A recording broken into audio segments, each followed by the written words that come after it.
하나님 말씀 이사야 59장 1절로 8절 교독하겠습니다. 여호와의 손이 짧아 구원하지 못하심도 아니요 귀가 둔하여 듣지 못하심도 아니라 오직 너희 죄악이 너희와 너희 하나님 사이를 갈라놓았고 너희 죄가 그의 얼굴을 가리어서 너희에게서 듣지 않으시게 함이니라. 이는 너희 손이 피해 너희 손가락이 죄악에 더러워졌으며 너희 입술은 거짓을 말하며 너희 혀는 악독을 내밀어 공의대로 소송하는 자도 없고 진실하게 판결하는 자도 없으며 허무한 것을 의뢰하며 거짓을 말하며 악행을 잉태하여 죄악을 낳으며 독사의 알을 품으며 거미줄을 짜나니 그 알을 먹는 자는 죽을 것이요 그 알이 밟힌즉 터져서 독사가 나올 것이니라. 그 짠 것으로는 옷을 이룰 수 없을 것이요 그 행위로는 자기를 가릴 수 없을 것이며 그 행위는 죄악의 행위라. 그 손에는 포악이 한 행동이 있으며 그 발은 행악하기에 빠르고 무죄한 피를 흘리기에 신속하며 그 생각은 악한 생각이라. 황폐와 파멸이 그 길에 있으며 그들은 평강의 길을 알지 못하며 그들이 행하는 곳에는 정의가 없으며 굽은 길을 스스로 만들하니 무릇 이 길을 밟는 자는 평강을 알지 못하느니라. 아멘.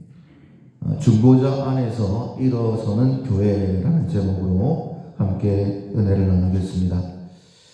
서론 같이 읽도록 하겠습니다. 하나님께서는 유다 백성들이 돌이키기를 원하셨다. 그러나 유다는 죄 가운데 머물러 있기를 기뻐했다. 이런 유다를 하나님께서 내버려 두셨다.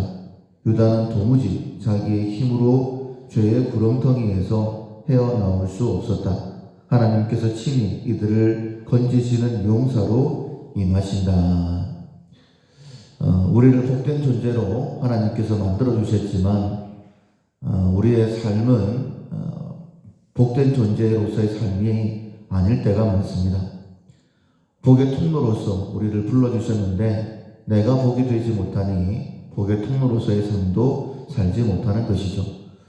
이스라엘을 선택해 부르셨지만은 아수르에게 괴롭힘 당하고 결국 바벨론에게 멸망당하게 되어지는 하나님의 징계 속에 있는 이스라엘이었습니다. 왜 그렇게 되었는지, 그러나 그것이 끝이 아니라 그것조차도 하나님의 경영하심, 구원을 위한 하나님의 계획이다라고 말씀하시면서 이스라엘을 어떻게 구원해 내시는지 하나님의 열심을 오늘 본문 가운데 나타내 주십니다.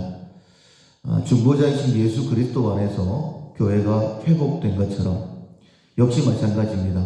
중보자이신 예수 그리스도 안에서 우리 역시 회복될 것입니다.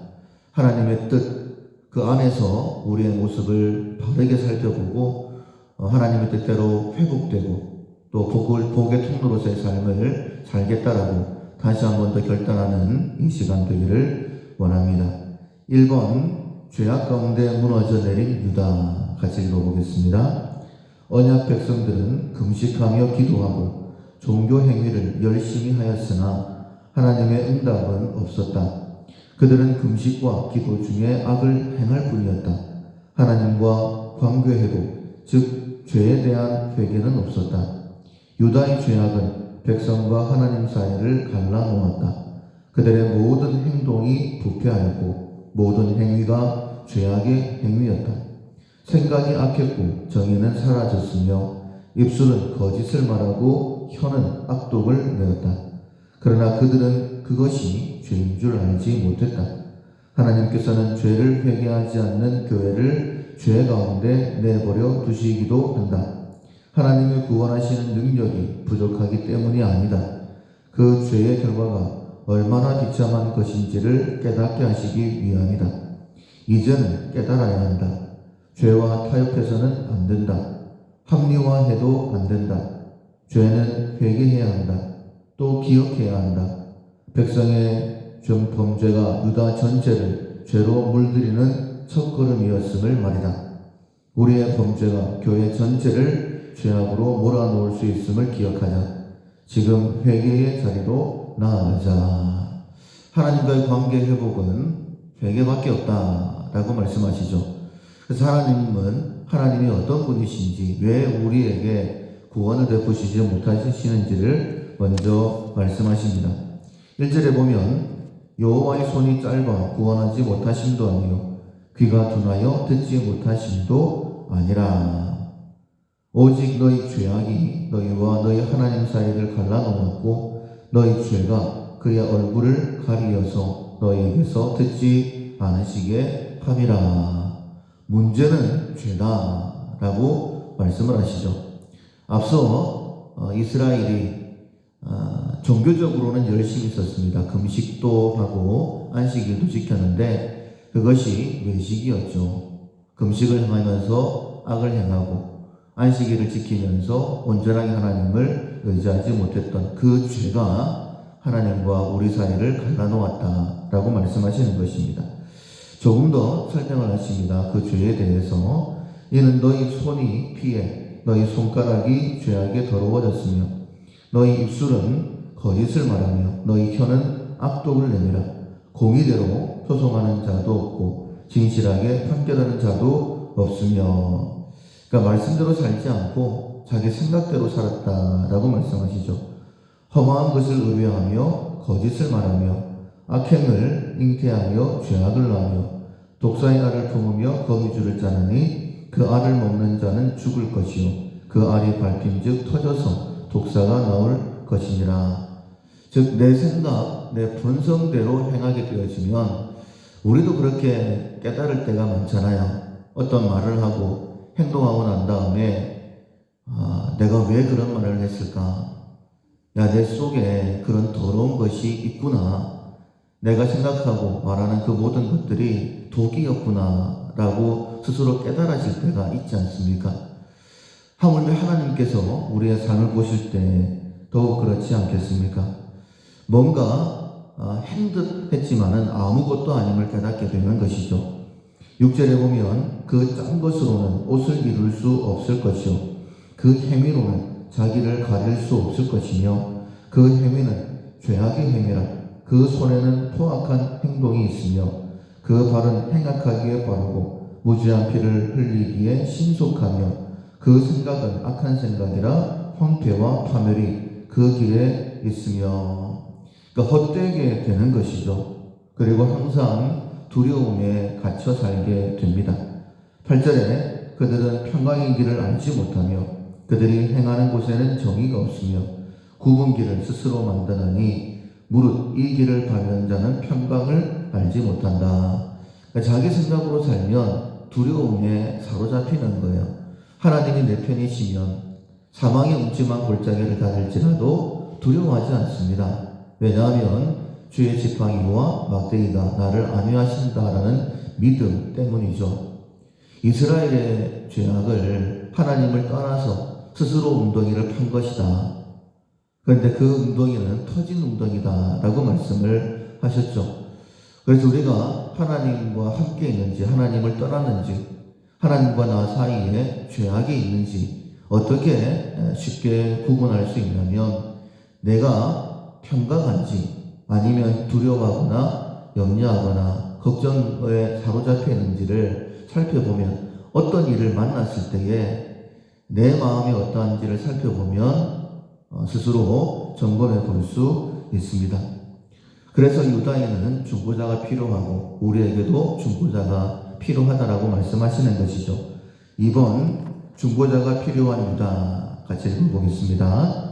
하나님께서 유다를 죄 가운데 내버려 두셨다. 드디어 백성은 부르짖기 시작한다. 백성의 슬피 부르짖으며 외치는 소리는 매우 처절하다. 빛을 발하지만 어두움만이 있을 뿐이다. 맹인같이 더듬을 따르며 나아갈 발을 알지 못한다. 정의와 구원을 바라지만 찾을 수가 없다. 그야말로 총체적인 난국이다. 도무지 회복될 수 있는 방법이 보이지 않는다. 그렇게 멸망을 기다려야만 할 것 같다.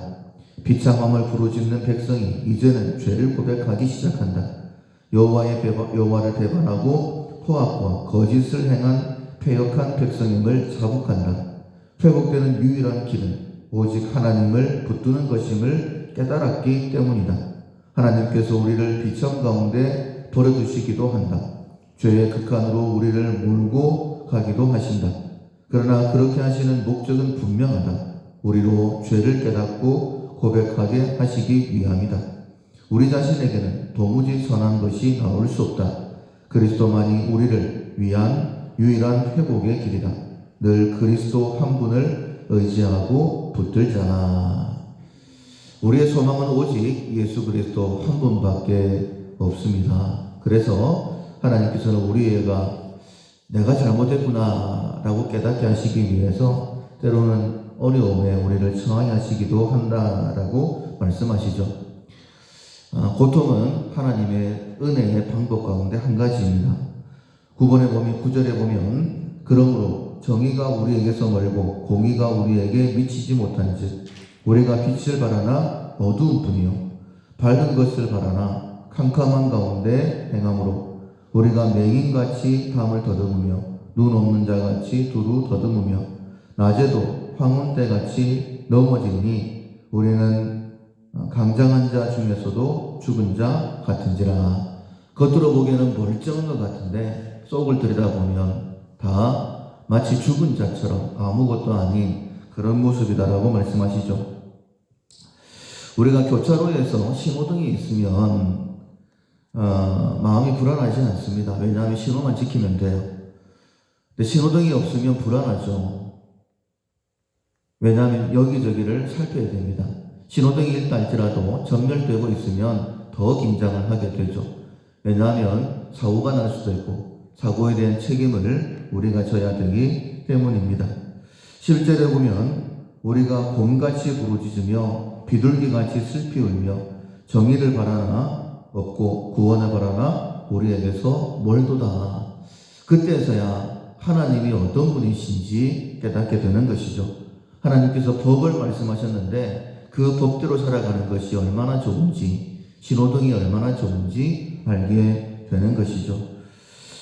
이렇게 우리가 곰같이 비둘기같이 슬피 울고 구원을 바라지만 먼 이유는 무엇이냐면 12절에 이는 우리의 허물이 주의 앞에 심히 많으며 우리의 죄가 우리를 쳐서 증언하오니 이것은 이제 우리가 하나님 앞에 범죄했다라고 회개하는 것이죠. 이는 우리의 허물이 우리와 함께 있음이니라. 우리의 죄악을 우리가 아나이다. 우리가 여호와를 배반하고 속였으며 우리 하나님을 따르는 데에서 돌이켜 포악과 폐역을 말하며 거짓말을 마음에 잉태하여 나오니 그 결과 정의가 뒤로 물리침이 되고 공의가 멀리 섰으며 성실이 거리에 엎드러지고 정직이 나타나지 못하는도다. 성실이 없어졌으므로 악을 떠나는 자가 탈취를 당하는도다. 하나님께서 우리를 징계 가운데 고통 가운데 내버려 두시는 이유가 이처럼 회개의 자리로 나아올 수 있도록 자기 자신을 살피면서 내가 잘못했구나 라고 깨닫게 하시기 위해서 우리를 징계하시는 것입니다. 그래서 두려워해도 안 되고요. 불평하거나 원망해도 안 되고 힘들고 어려울 때는 자기 자신을 돌아보고 하나님께 나와서 하나님, 내가 하나님의 법을 떠났습니다. 그래서 이 모든 어려움이 시작되었습니다. 라고 회개하는 것이 유일한 방법이다. 라고 말씀하시죠. 그때에 우리를 찾아와 주신 예수님께서 우리의 중보자가 되어 주신다라고 말씀을 하십니다. 3번 유다의 중보자 되어 주시는 하나님. 같이 한번 읽어보겠습니다. 도무지 유다 스스로 죄악의 구렁텅이를 빠져나올 수 없음을 하나님께서 보신다. 하나님께서 직접 구원을 이루시기 위해 일하신다. 공의를 갑옷으로 구원을 투구로 열심을 겉옷으로 삼으신다. 용사의 옷을 입고 오신다. 이것은 출애굽의 재현이다.